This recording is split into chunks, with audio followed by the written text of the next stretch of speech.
తీసుకొని మనం ముందుకు వెళ్ళాలో రాజమండ్రి వారు ప్రసంగించవలసిందిగా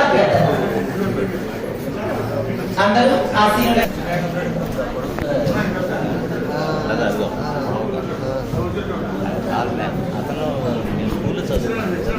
అత్యంత కీలకమైన వాక్కులు మన విశిష్ట అతిథులు ప్రసంగిస్తారు కనుక విద్యార్థులు విచ్చేసిన అతిథులు అందరూ సాధారణ చిత్రాలే ఉండవలసిందిగా కోరుతున్నాం. వేడుకలను ఆచరిస్తున్నాము. మనకందరికీ తెలుసు, కీర్తి చక్ర పందిలపల్లి శ్రీనివాస్ గారి గురించి మన రాష్ట్రం కింద కర్ణాటక రాష్ట్రంలో ఆయనకి మరి ఇంకా వైభవంగా ఆచరణ జరుగుతుంది. నవంబర్ 10వ తేదీకి ఉండొచ్చు, లేక ఈ రోజు కూడా ఉండొచ్చు.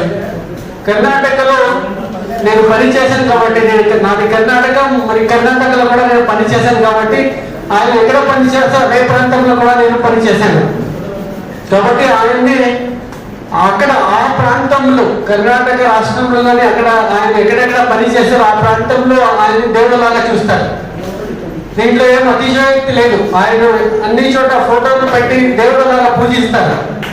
అటువంటి మన పందిరిపల్లి శ్రీనివాస్ గారు అనేది ఒక పెద్ద వ్యక్తిత్వం ఉండేవాడు.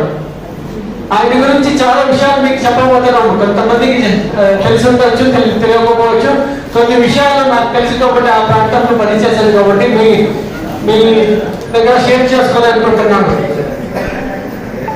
ఆయన అంటే మనకు ఈ కళాశాల ఏముంది, ఈ కళాశాల కూడా చాలా మనము ప్రిన్సిపాల్ గారు చెప్తున్నారు, ఈ కళాశాల నుంచి మన ముఖ్యమంత్రి గారు రాష్ట్రంలో పలు ముఖ్యమంత్రి గారు కూడా ఈ కళాశాల నుంచినే చదువుకున్నారు. అదేవిధంగా చాలా మహానుభావులు ఈ కళాశాల నుంచి చదువుకొని పెద్దలైపోయారు.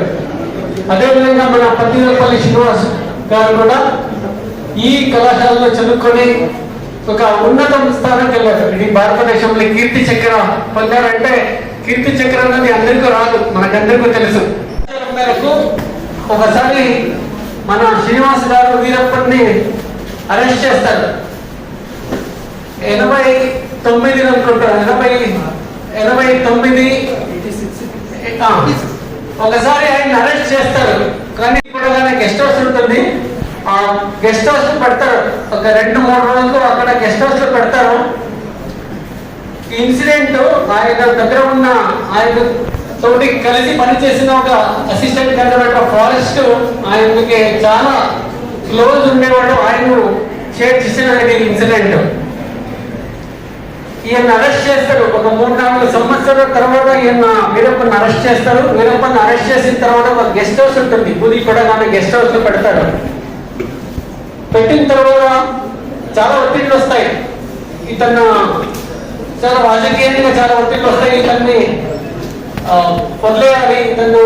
కానీ మన శ్రీనివాస్ గారు ఆయన ఏదో మార్పు తేవాలి, ఆయన వదిలేయకుండా అతన్ని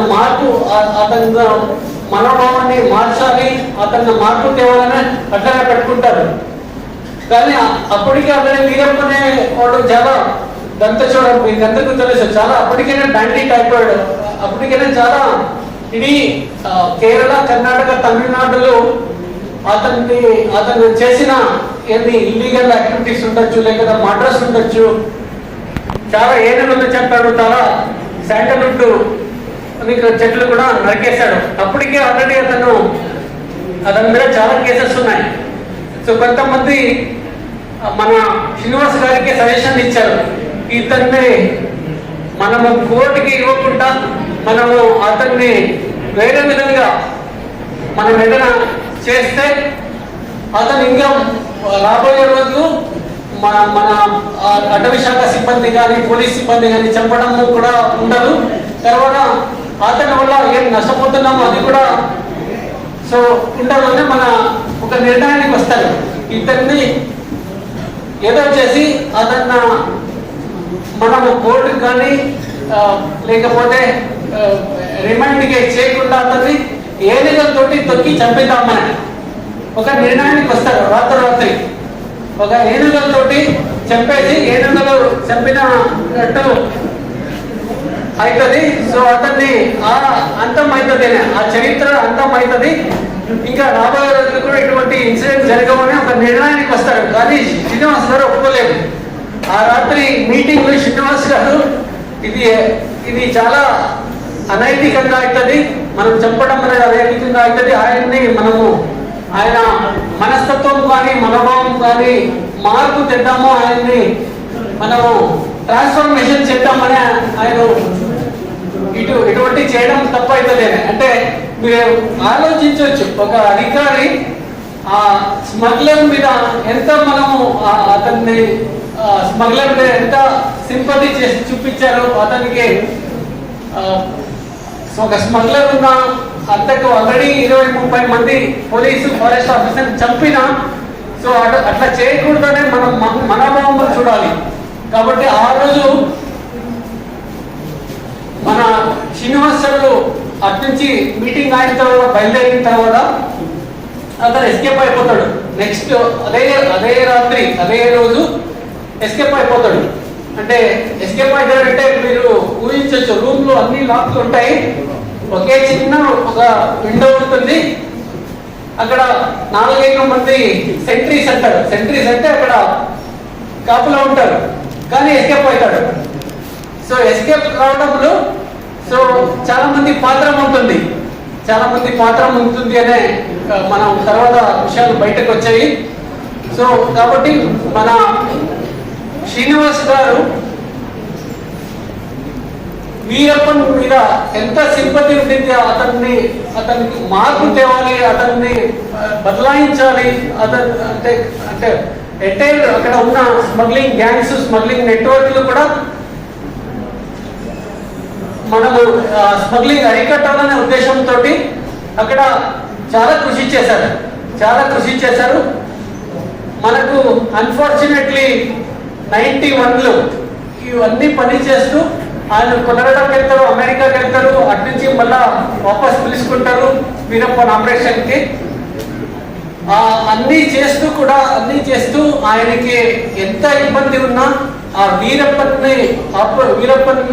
ఏమి ఇల్లీగల్ యాక్టివిటీస్ అన్ని అరికట్టాలనే ఉద్దేశంతో ఇంకా పటిష్టంగా పోలీస్తో పాటు కలిపి STF తో పాటు కలిపి చాలా కృషి చేస్తారు. కానీ అన్ఫార్చునేట్లీ నవంబర్ 10వ తేదీ ఈ ఒక బ్యాడ్ ఇన్సిడెంట్ జరుగుతుంది, మనకందరికీ తెలుసు. సో అప్పటి నుంచి మన భారతదేశము గుర్తించి మన శ్రీనివాస్ గారికి కీర్తి చక్ర ఇచ్చారు 92లో. సో అప్పటి నుంచి నవంబర్ 10వ తేదీ నాడు అటవీ అమరోజు దినోత్సవం అప్పటి నుంచి ఆచరిస్తూ ఉన్నాము ఈ రాష్ట్రంలో. ప్రత్యేకంగా వేరే మన రాష్ట్రీయ మన నేషనల్ అకాడమీస్ ఉన్నాయి. లాల్ బహదూర్ శాస్త్రి అకాడమీ ఉంటుంది, అదేవిధంగా నేషనల్ ఫారెస్ట్ అకాడమీ ఉంటుంది దేహరాదూన్లో. నవంబర్ 10వ తేదీ ఆయన్ని ఈ అటవీ అమరవీరుల దినోత్సవంగా ఆచరిస్తున్నారు. తర్వాత ఈ మన శ్రీనివాస్ గారు మన రాష్ట్రంలో కాదు వేరే రాష్ట్రంలో కూడా మాదిరి అయిపోయారు. ఆయన అటవీ సంరక్షణలో, వన్యజీవి సంరక్షణలో ఆయన చేసిన పని 10-13 సంవత్సరాలు చాలా గుర్తింపులాగా చేశారు. స్వదేశానికి రప్పించింది. టాస్క్ ఫోర్స్ ఆఫీసర్ గా నియమించబడి వీరప్పన్ స్వగ్రామమైన గోపీనాథంకు పోస్టింగ్ వేయించుకున్నారు. పుట్టుకతో ఎవరు నేరస్తులు కారని వాటికి దారితీసిన పరిస్థితులు, పేదరికం, నిరక్షరాస్యత, నిరుద్యోగితాన్ని గుర్తించి వాటిలో మార్పు తీసుకురావాలని అక్కడి ప్రజలతో మమేకమయ్యారు. ఆ గ్రామానికి రోడ్లు, మంచినీరు, విద్య, వైద్యం ఏర్పాటు చేశారు.